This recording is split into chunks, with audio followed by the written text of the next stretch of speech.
Hey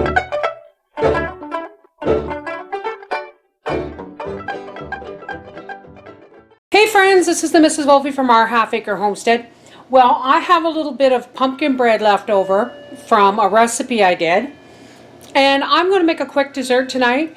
I'm going to make pumpkin bread pudding. Here's what you need, and here's how we're going to do it. I just have a medium-sized oven-safe bowl, which I have buttered, and I've just broken up these bits of pumpkin bread that were the leftovers from when I made another recipe. So we have that. We have 1/3 cup of brown sugar, 2 eggs, some whipping cream, and about 1/3 cup of broken pecans. And my oven is preheated at 350 degrees because I've got cabbage rolls in the oven, so why waste the oven? Now this is super easy, folks. You already have the cake. So what we're going to do is we're going to break our 2 eggs into our bowl here. And we're going to break those up. You don't even need a fancy mixer or anything today because this is really, really simple.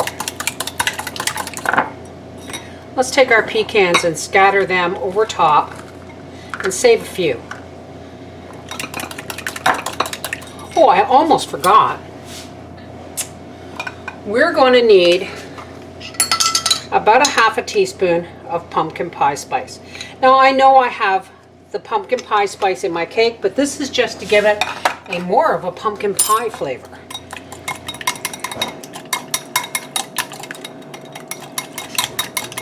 All right, let's add our 1/3 cup of brown sugar.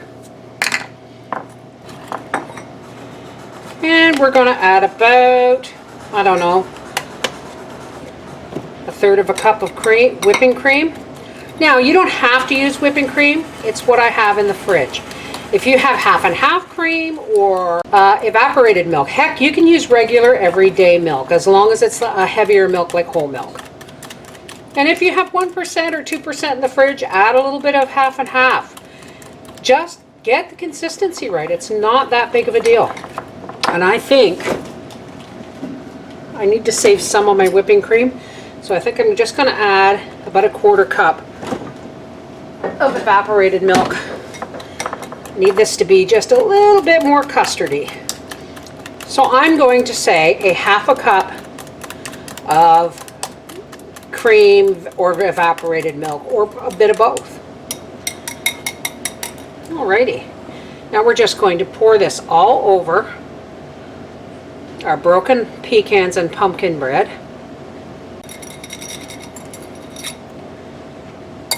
And then we're just going to put the rest of these little pecans on top. And we're going to pop this into a 350 degree oven for about 40 minutes, 30 to 40 minutes. It's a small bowl, so we'll have to see. All right, we'll see you when this comes out of the oven.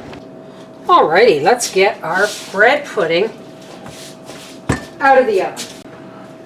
Oh, folks, I wish you could smell this. And it's all nice and crispy on top, but it's soft and puffy. And as soon as this cools down and we've had some dinner, I'm going to pour some caramel sauce on this and dish it up. We'll see you for Pop's taste test.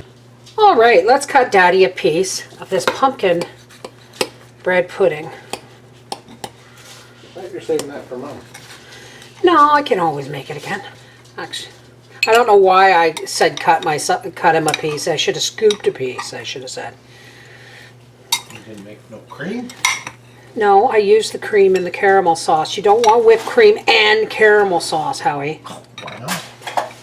Because you're a diabetic, you dope. Okay. We're going to take this is still warm, our caramel sauce. Go light. It'll go thick once it's in the fridge. We're just going to drizzle some on there.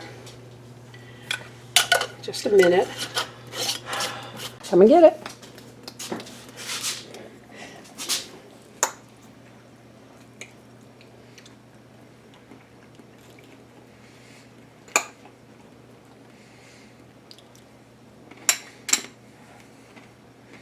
Good? Mm-hmm. This is the Mrs. Wolfe from our half-acre homestead saying, don't let cake crumbs or bread crumbs or anything like that go to waste. Make bread pudding.